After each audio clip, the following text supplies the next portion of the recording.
O'zingiz bilan band bo'ling, o'zingizni o'stiring, qiziqarli ayol bo'ling, chiroyli ayol bo'ling, jozibali bo'ling va unutmang, erkak sizni oldingizda o'zini holatini sevadi. O'zini holatini, holatni esa unga siz berasiz. Qanday qilib? Qachonki siz hissiyotlaringiz bilan to'g'ri ishlashni o'rgansangiz, emotsional ayol bo'lsangiz, ya'ni kulishni, xursand bo'lishni, quvonchni, вот женщина праздник, ayol, вот bayram ayol bo'lishingiz kerak. Вот o'zingizga bitta narsani to'g'ri tushuning.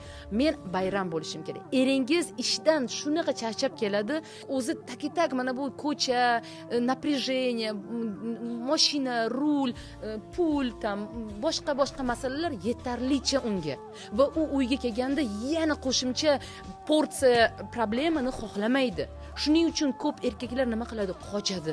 Oilasiga kelgisi kelmaydi, uzoq o'rtoqlar bilan o'tiradi, choyxonada o'tiradi, lish bi kelmay. Chunki uyda uni negativ emotsiyaga to'la, именно такой вот skripach ayol kutayotganini biladi, ya'ni arralovchi. Ana shunaqa arra ayol bo'lmang.